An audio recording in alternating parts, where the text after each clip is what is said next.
Good morning.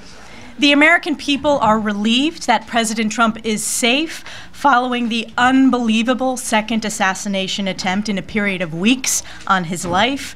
We as House Republicans extend our gratitude to the hardworking law enforcement officers who are working to keep President Trump, his family, and his team safe. However, we have to ask ourselves how this was possibly allowed to happen, not once, but twice. How were there two assassination attempts on President Trump in as many months? How were these armed and dangerous individuals allowed to get so close to the former president and current Republican presidential nominee and likely next president of the United States? And I want to point out, Democrats' violent statements have fueled this, like a very junior freshman member of the New York delegation who said about President Trump, he should be eliminated. It is uncalled for. You should call the Democrats out in the media for fueling this violence against President Trump. There must be a clear explanation of what happened this weekend in Florida, as well as answers for what happened in Butler, Pennsylvania, and changes must be made to ensure this does not happen again. That's why we're so proud that the Speaker set up that committee and broadened it from not only the investigation into Butler, Pennsylvania, but also what happened this weekend in Florida as well. On Friday, we kicked off early voting, and Americans started to cast their votes in the most consequential election of our lifetime. The American people have to ask themselves one important question. Are you better off today than you were under President Trump? The answer is a resounding no. Because people understand our nation is in crisis. Kamala Harris and far-left Democrat policies have threatened the American way of life, making our nation weaker, less safe, and less prosperous. With 4 years in office, Kamala Harris has failed to deliver results for the American people. We had the strongest economy in history under President Trump, the most secure border in modern history, and a peace through strength foreign policy that brought global security.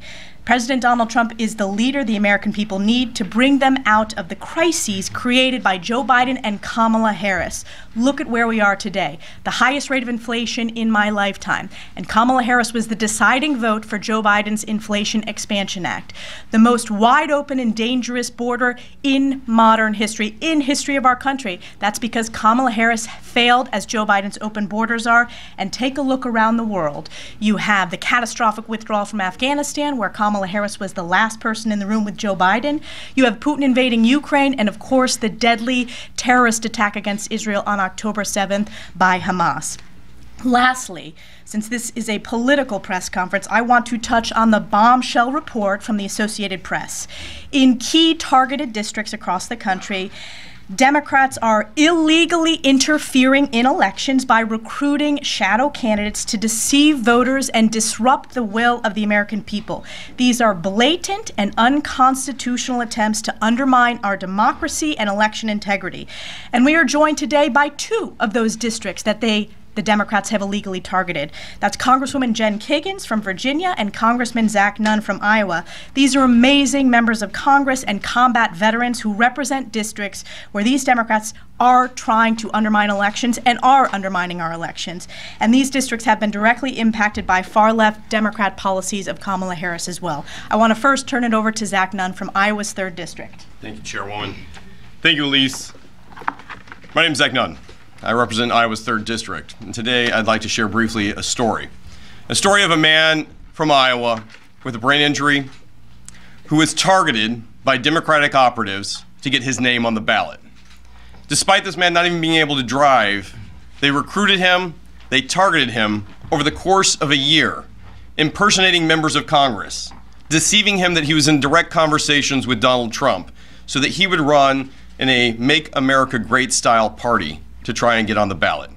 In my home state of Iowa, Democrats who are on the ballot have said that they cannot win unless they have a spoiler on the ballot. That was just out this week. Tragically, they lied to him because they knew they could deceive him. They push-pulled, paid for it. When he arrived in Des Moines, they picked him up in an electronic vehicle and then dropped him off at the Secretary of State's office. They handed him a pile of binders that had been paid and recruited for by a Democratic operative firm so that he could get his name on the ballot. They studiously avoided being on security cameras, and when he asked to have their picture taken together, they refused to take that photo. Democratic law firms notarized his information and handed it in to the Secretary of State. The only intent was to steal an election from Iowans. And as a combat veteran who, when I first ran, Democrats stole my military records, and we saw it happen time and time again with no punishment or even consequence by the Department of Justice, Democrats have stepped up their game to use truly shady tactics that not only are a direct threat to our democratic institutions in Iowa, but they are trying to manipulate and deceive Iowans. And this is where I draw the line. When you try to steal an election in my state, we fight back. We've exposed them, and I'm grateful for the AP's investigative story. These are not my words. This is their investigation into what a shady Democratic firm has done to try and steal an American election by putting false flag candidates on the ballot. Now, in our case, as a counterintelligence officer, we were successful. But this threat has not abated. And tragically, we have seen in states like Minnesota, Montana, and with my dear friend Jen Kiggans in Virginia, their attempts are real, they are paid for by independent expenditures, and they are operated in the shadows by firms directly tied to Democrats. So whether you're a Republican or a Democrat, this does not matter. Everyone should universally say these tactics are illegal, they are unacceptable, and they must be stopped. We must all work together to call out this type of deceit, because when I worked in Eastern Europe and saw Putin's playbook on how they distorted elections in real democracies, they were effective. That cannot happen here, no matter whose party it is. So with that, I'd like to introduce my great friend, Jen Kiggans from Virginia. Jennifer. Thank you. Good morning. I'm Congresswoman Jen Kiggans. I proudly represent Virginia's 2nd Congressional District. Once again, Democrats are resorting to shady tactics rather than talking about issues that are important to Americans.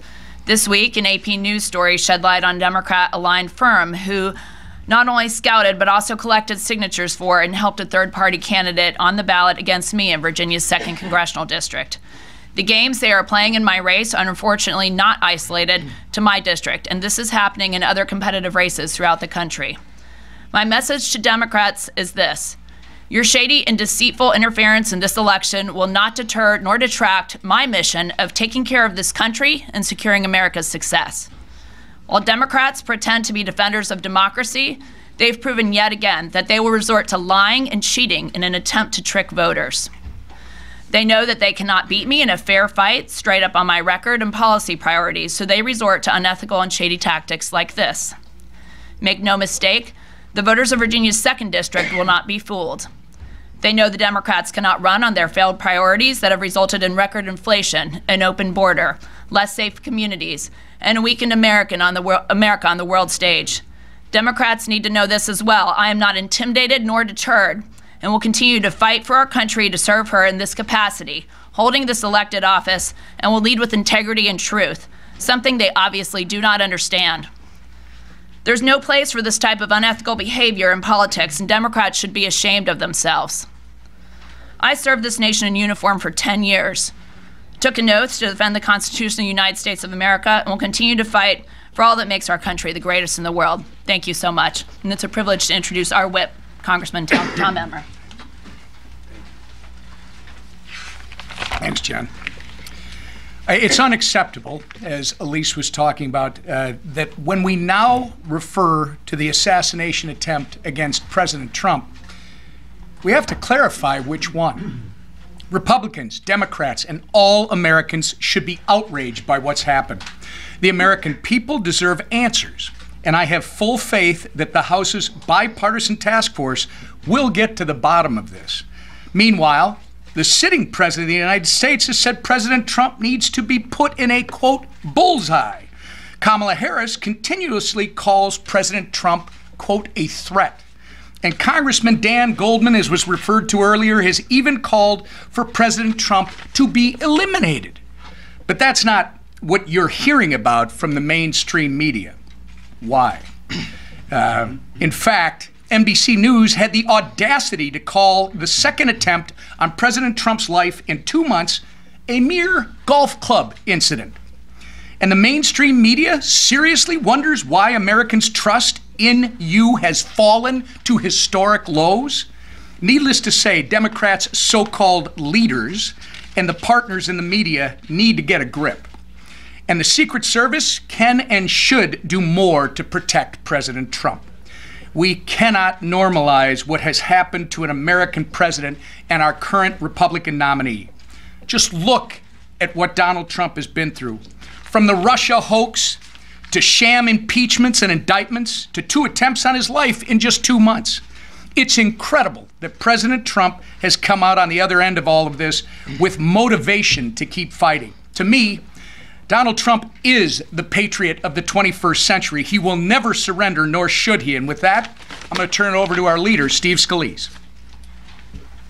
Well, thank you, Whip. And before I talk about that, we have a very busy agenda on the floor this week, and the Speaker will talk about some of that, especially the CR with SAVE Act. But today, one of the other bills we're going to be voting on is a bill that says if someone is here illegally and they assault a woman, we've seen people come here illegally and murder women. And that seems like the only time where some of these woke prosecutors will actually arrest the illegal. But there's so many other horrible things being done to women by illegals. The bill says if they assault a woman in any kind of way, it's a deportable offense. Now, I'm curious to see how this vote's going to be. Everybody on the House floor should vote for that bill. But if any Democrat dare vote against it, they're going to have to explain to people back home who are watching this be carried out in every community in America why they would rather stand with illegals than women in their own districts that they represent. That's going to be today. Tomorrow, we're going to continue moving forward on our agenda, continue going after wokeness, continue to stand up for families who are struggling. And then Friday, we're going to be bringing a few bills. One, CRA on tailpipes. Kamala Harris, has always been for eliminating the combustion engine and mandating EVs. Her values haven't changed. That's what she's been for her whole life. And it's crushed thousands of jobs in states like Michigan. So John James from Michigan, who has seen the devastation of these horrible policies coming out of the Biden-Harris administration, is bringing a bill to reverse that, to end that mandate on the tailpipe emission, which was designed to kill the combustion engine, fossil fuel cars, in exchange for mandating EVs. People don't even want to buy the EV cars. The batteries are made in China, and yet they continue their drumbeat. So we're going to stand up for American workers Friday in that vote.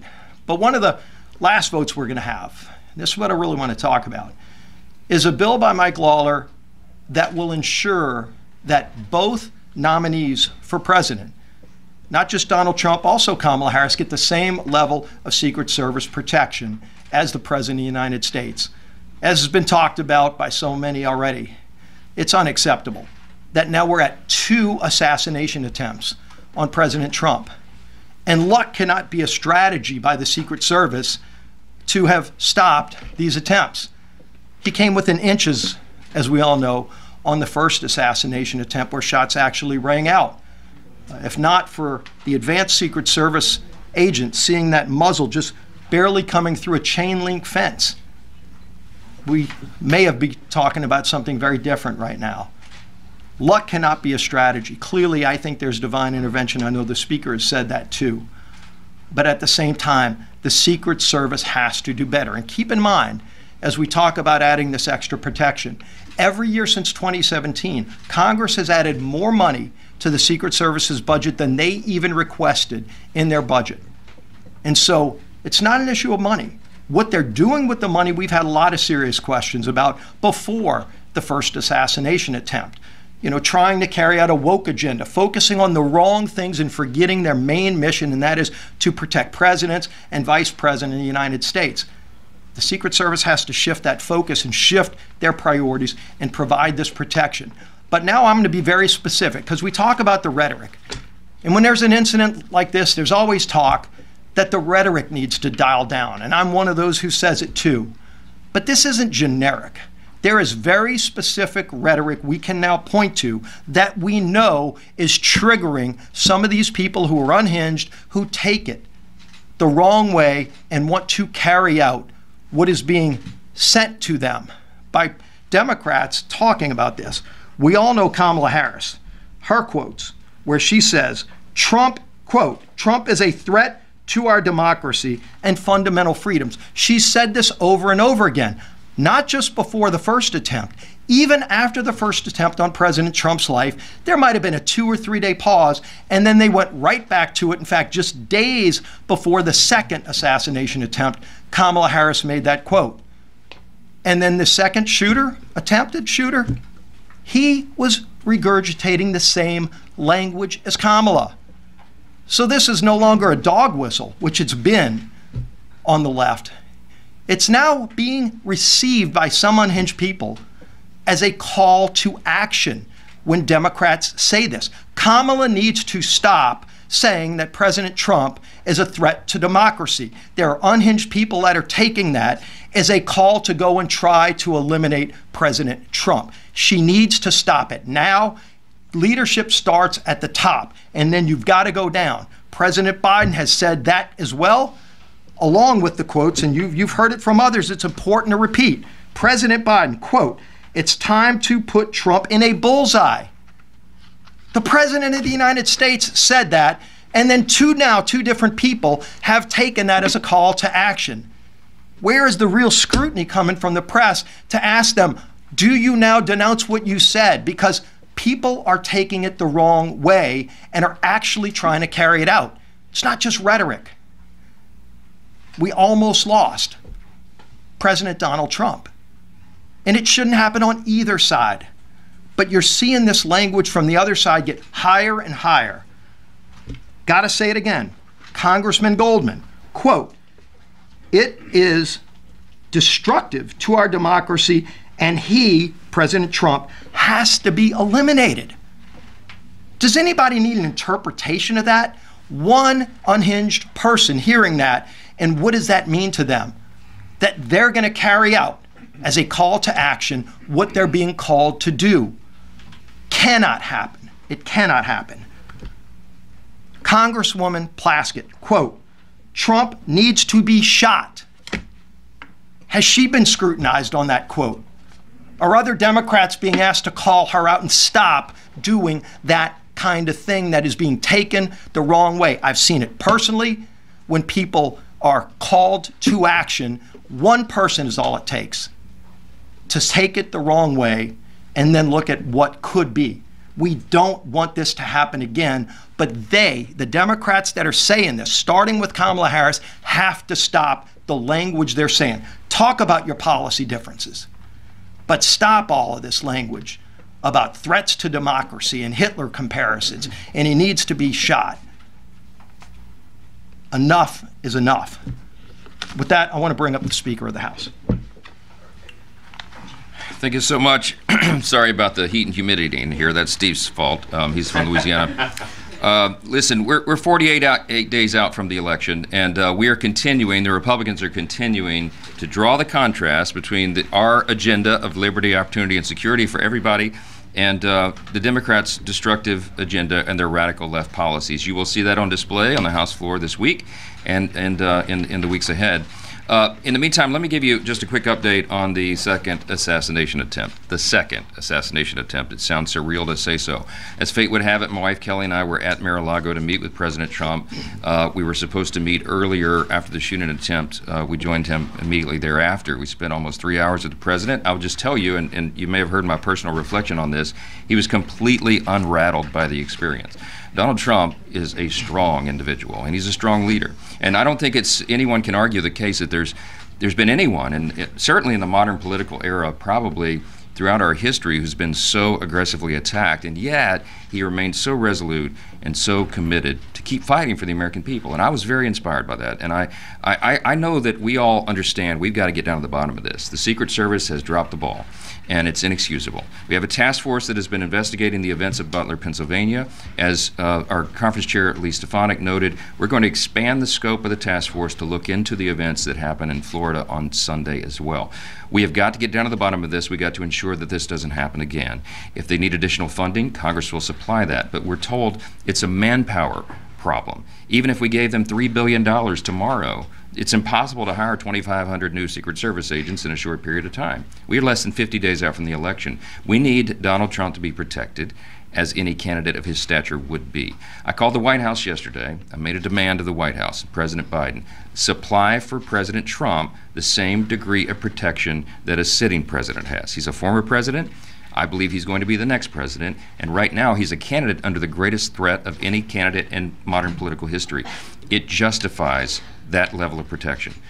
I think the White House, I hope the White House will see the wisdom in that, and I hope that they'll do everything they can, because the buck stops at the White House in the Oval Office, and President Biden has an obligation of that. Third, and finally, I don't want to reiterate what's been said so clearly and concisely here, but everybody needs to turn down the rhetoric. You just heard the selection of quotes, the threats that have been made by leading Democrats in this country. It is inexcusable and it is dangerous. It is leading people to be triggered. When members of Congress or the nominee for president of the Democratic Party says that President Trump must be eliminated, or that he's a threat to democracy, or they compare him to Hitler, there are people who are unstable, and it makes them do crazy things. This is common sense. Let's apply common sense. Let's have a vigorous debate on the policy differences, on the records, but let's turn the rhetoric down, because we're not going to be able to sustain that. Also this week, you heard from our dear colleagues here. The AP uncovered the latest example of election interference by the Democratic Party. Certain Democrats, the Patriot Run Project is what it's called. Everybody needs to look more deeply into this. Secret group connections to the Democratic political firms and liberal donors has been trying and been preying on independent candidates with disabilities or tragic life stories. You heard Congressman Nunn talk about the situation in his district. They're trying to register these people as third-party candidates and siphon votes away from Republicans in swing seats. This is dirty politics. It's unethical, it's immoral, it's illegal, and it must be stopped. No one should have to cheat to win an election. We want a free, fair, and safe election. We have to do everything within our power to make sure that happens. We know for a fact that this has impacted seats across the country. Our Republican incumbents like Marinette Miller-Meeks in Iowa, Don Bacon in Nebraska, Ryan Zinke in Montana, Jen Kiggans in Virginia, who you heard from this morning, they've been the targets of this. And in Minnesota, too, we know that they have worked to boost Democrat Angie Craig. It's unacceptable. The American people ought to call it out. It's unethical. Play by the rules, Democrats. Play by the rules.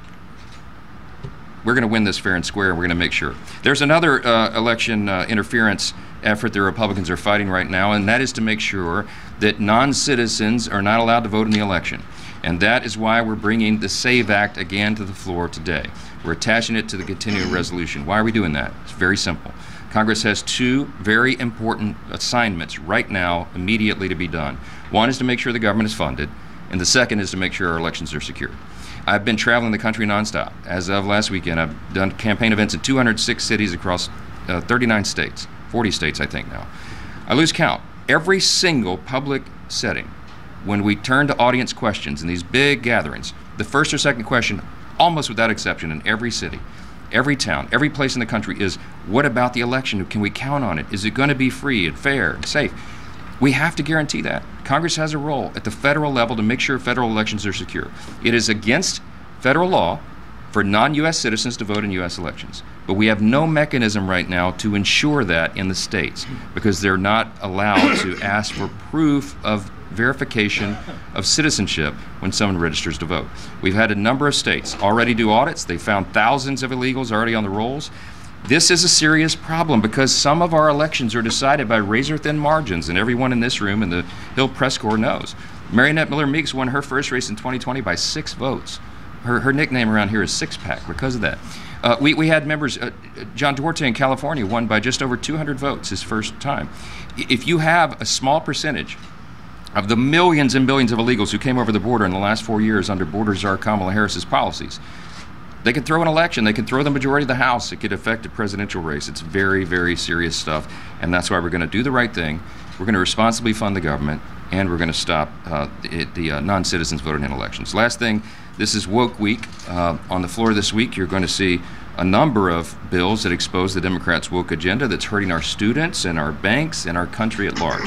House Democrats have consistently embraced the DEI, anti-energy, and anti-American nonsense, and the American people are fed up with it.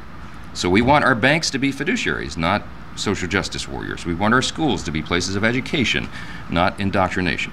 So we're going to be voting on bills to keep our banks, banks, and our schools, schools. I think that's common sense. We'll also vote to deport illegal aliens who commit violence against women and children. These are monsters that have no place in America. And finally, we'll tell sanctuary cities that the federal government will not bail out their dangerous policies. With that, we'll take a couple questions. Mr. Speaker. The former president last week posted that if you are unable to get what you want in what he calls election security, then you should in no way, shape, or form move forward with the continuing resolution. So are you going to listen to Donald Trump if you don't pass this with the SAVE Act tonight? No, look, President Trump and I have talked a lot about this. We've talked a lot about it with our colleagues. We're building consensus on the plan. We all believe that election security is of preeminent importance right now. In fact, we demonstrated this. We put the SAVE Act on the floor, as you all know, in the summer. We passed it with only 5 Democrats voted in favor of that. 198 House Democrats voted against the SAVE Act. Remember, all the SAVE Act does is guarantee that only citizens can participate in the election. We're going to give them another chance. We're going to let them try to vote with us to secure the elections, and we'll see how that goes. That's the play we're running. Yes, but to follow up on Manu's question, would you listen to Trump and let the government shut down? I mean, this bill's not going to pass, likely. I mean, there's there's over 10 Republicans that have said they're going to vote against it. So, I mean, will you let the government shut down? We'll see we'll see what happens with the bill. All right, we're on the field in the middle of the game. The quarterback's calling the play. We're going to run the play. I'm very confident. I know that all the Republicans believe in election security. We have some people who dislike CRs. You know what? I dislike continuing resolutions as well, right? But here's the problem, and everybody needs to remember, it is not the House. It is not the House majority. It is not House Republicans that put us in this situation. We ran all of our 12 appropriations bills through committee. They did an extraordinary job, our appropriators. We've funded over almost 73% of federal spending off the House floor in complete and total votes. The process bogged down. You know why? Because Chuck Schumer and the Senate have not put one appropriations bill on the floor. They have not even begun to do their job. So here we are at the fiscal cliff at the end of the fiscal year. September 30th is right upon us. We don't have 2 sets of bills, as is supposed to be the system, for the House and Senate to go and negotiate together, because the Senate brings nothing to the table. So it is the Senate that has put us in a situation to have a CR to not shut the government down, to not discontinue all government services. We are the responsible governing party here, and we are doing the right thing. The right thing right now, by principle, by law, by the Constitution, is to ensure that our elections are secure. That's a #1 concern, I think, for most of the American people. It's an 88% issue on the latest polling. It's not even a partisan issue. So we are going to force that with the last train leaving the station, which is the CR, and we'll see what happens. Chad. Good morning, Mr. Speaker. Thank you. You have passed multiple interim spending bills, CRs, late last year, early this year. Again, as has been suggested here, this bill might not pass. Are you characterize what your concern though is? If you say I'm not going to have a plan B, I'm sticking to this. But if that bill fails, then what that means for you later in the year, if you have to go and negotiate with Democrats or something that comes from the Senate? We do the right thing day by day, and we have a thick playbook, of course, with all sorts of ideas in it. But when you're on the field and you're calling a play, you run the play. This is 2 weeks. That's not expanding the play. You asked me what concerns me, Chad. I'll tell you this. What concerns me is having the smallest majority in U.S. history, with our 1-vote margin for 5 months and still operating with a 3 or 4 vote margin on any given day. The solution is for us to grow the majority. And I'm so glad you're here in our building today. We could talk about politics. We feel very bullish that we're going to get that done. In fact, all the pollsters and everyone who looks at this, the prognosticators, give us the edge. We're going to run like we're 10 points behind, but we have the greatest stable of candidates that we've recruited that are in the field, many of them here today, that are going to help us get that job done. They're going to make my job a lot easier, Chad, because we're going to have a bigger margin and we won't have to do this all the time. Also, I'm going to tell you this, and I'll commit this to you. In the first part of next year, when we have unified government, when the Republicans are delivered the levers of power and we have the White House, the Senate, and the House again, we're going to govern responsibly. We are going to do 12 separate appropriations bills. We're going to follow the timeline that's prescribed by the statutes in the days and years ahead. We're going to get back to the role that Congress is supposed to play, so we're not up against these deadlines and we don't have to talk about continuing resolutions. We need the Senate to do it as well. And I'm confident when they deliver the Republican majority, they'll get back to that role as well. We'll do it in a bicameral fashion, and we'll return good governance to the people, and that's what this is about. I'll leave you with this thought. In the room upstairs, we had all of our candidates, incumbents there. We had a great, I'd call it a pep rally. I mean, people are in a very good mood, very encouraged, very enthusiastic, as are the donors around the country. And I don't know if this has been said anywhere, but we just collected upstairs almost $10 million additional dollars from members in the NRCC. We're as motivated as the donors are to save this country, and that's what we're about. I'm so grateful for this leadership team. Thank you.